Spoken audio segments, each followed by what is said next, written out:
Good afternoon, everyone, and thank you for joining us on Deepak Nitrite's Q2 and H1 FY22 earnings conference call. We have with us today Mr. Maulik Mehta, Executive Director and CEO, Mr. Sanjay Upadhyay, Director Finance and CFO, and Mr. Somsekhar Nanda, Deputy CFO. We will begin the call with opening remarks from the management team, followed by an interactive question and answer session. At the outset, I would like to clarify that certain statements made or discussed on the conference call today may be forward-looking in nature, and a disclaimer to this effect has been included in the investor communication shared with you earlier. To begin, Mr. Maulik Mehta will share views on the operating performance and the growth plans of the company, followed by Mr. Sanjay Upadhyay, who shall take us through the financial and segmental performance. The results documents have been shared with you earlier and have also been posted on company's website and exchanges. I now invite Mr. Mehta to share his opening comments. Thank you, and over to you, sir. Hello, can you hear me? Yes, sir, we can hear you. We can hear you. Okay. Good afternoon, everybody, and a warm welcome to you on Deepak Nitrite's Q2 and H1 FY22 earnings conference call. I believe you had the opportunity to go through our results documents that were shared with you earlier. I'll begin by briefly taking you through the major operational highlights for the second quarter ended 30th September and the major developments and strategic approach for the coming year. Mr. Upadhyay will then present to you a financial overview during the period under review, and following that we can have our forum for the Q&A session. First of all, I want to congratulate all investors, stakeholders, and my entire team for the undaunting support extended towards the company during an extremely turbulent macroeconomic context, when the company has exhibited an exemplary performance during Q2, defying several challenges that were posed by global events. As you know, Deepak Nitrite continues to be a forerunner in the Indian chemical industry, particularly in harnessing import substitution opportunities. The company's business strategies prioritize the development of integrated product chains over standalone products, and this has led us to establishing a diversified product portfolio with a reliable supply backbone to cater to a growing demand of major corporations in India and overseas. A resilient business model is created where our products are finding applications across more than 30 end segments, and hence it balances out some of the vagaries of the market. The second quarter actually witnessed significant volatility in market demand and supply, even as it marked a return to human normalcy. In commercial and industrial operations across the country following the second wave, there was a contrasting environment at the start of the quarter and towards the end. COVID was at its peak at the end of the first quarter, but the economic downturn and the market sentiment was very low in the beginning of the second quarter. Many industries adopted a wait-and-watch approach, were not stocking materials. There were sharp continued increases in the cost of raw materials, utilities, and especially logistics. However, things started improving around mid-quarter with a robust demand pickup and better realization in spite of many of these challenges. The company saw to it that all its plants were run efficiently at optimal capacity. The quarter saw volume growth across all the segments. Amidst this rapidly evolving backdrop, we focused on managing supply chain constraints and leveraged operational excellence to help mitigate the worst of the volatility. It's been an excellent performance by our team, given the confluence of factors. As I said, we worked hard to maintain margins and, where possible, while keeping on growing our market share across the businesses. We believe this will yield substantial advantages and sustainable advantages as we move to an elevated demand scenario. As mentioned earlier, our approach has, instead of timing the market, both from RM and FG side, we have focused on back-to-back formula-based arrangements with suppliers and customers, both where the contracts are signed with a predetermined benchmark index on an annualized basis, which allows us to procure at the best rates possible. Parallelly, with our customers also, in many cases we have formula-based pricing, whereby we are able to pass on raw material price increases after a period of time. We believe Under the current situation of high volatility, this is the most optimal approach one can have. For example, in our basic intermediate segment, we have increased our market share during the quarter.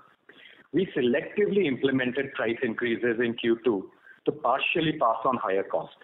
As a result, we have witnessed strong growth in volumes and have been able to strengthen our customer relationships. We did this strategically because we are implementing brownfield expansions and debottlenecking for key products in this segment, leading to an increase in capacity in Q3. After partially passing on costs in Q2, we will be further implementing price increases in Q3. So basic intermediates as a segment have done well and enjoy an excellent outlook, as it is set to witness improved price and volume momentum from the third quarter. Moreover, basic chemicals has been rebranded as basic intermediates, since the products now integrate towards a greater value addition to our existing and potential customers. For the fine and specialty chemical segment, we were able to demonstrate resilience and supply planned volumes to committed customers despite the challenges on ground.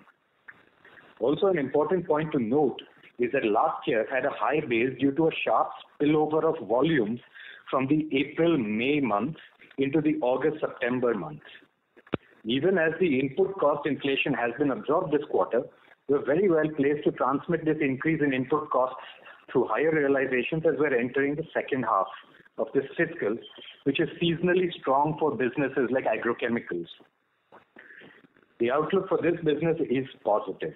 We've entered into multi-year agreements with leading customers for existing products. Further, we're augmenting capacity for some key agrochemical intermediates, which will come on stream in April 2022.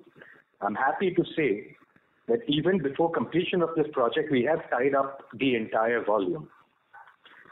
The growth outlook for fine and specialties is further enhanced by greenfield capex programs that are due for commissioning in 12 to 15 months, starting Q3 next year. We anticipate further elevation in this trajectory of performance from these programs. A large majority of the new production is formula linked with pass-through pricing. Coming to performance products SBU, here the customer industries has witnessed a more protracted impact from the pandemic last year and also this year. However, in Q2, the market has started improving and we witnessed positive volume growth. Given the supply situation in China, customers are procuring larger volumes of both optical brighteners and the key raw material than usual now.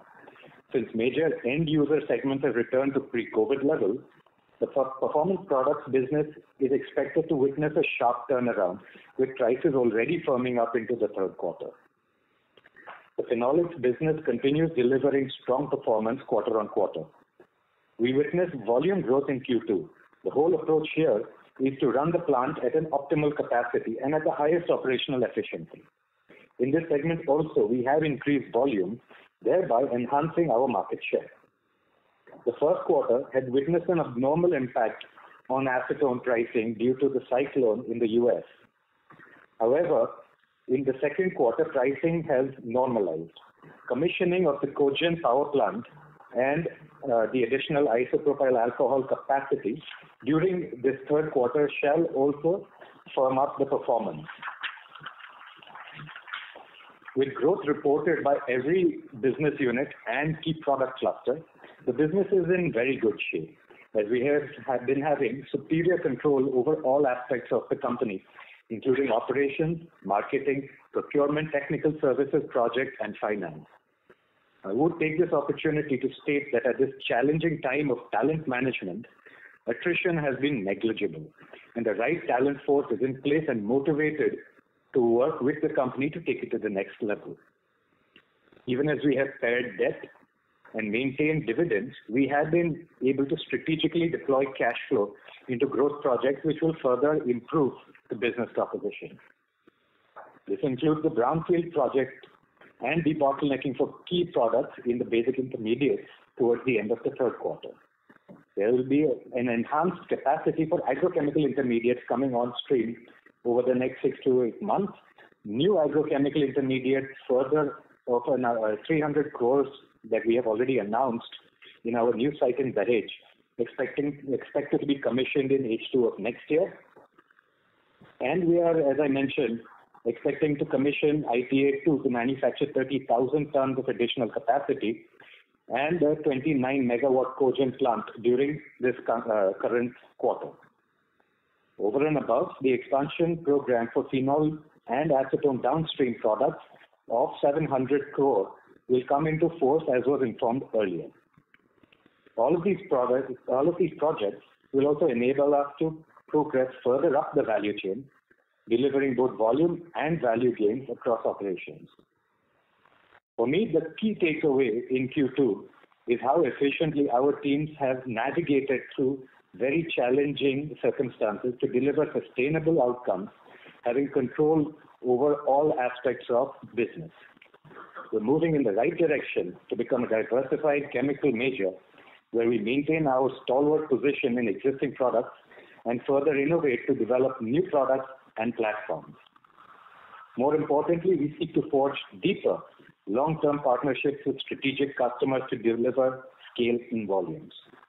While doing this, we will continue to focus on process intensification and operational excellence. One such example is our medium-term partnership with one of the world's largest agrochemical majors for supply of a key intermediate.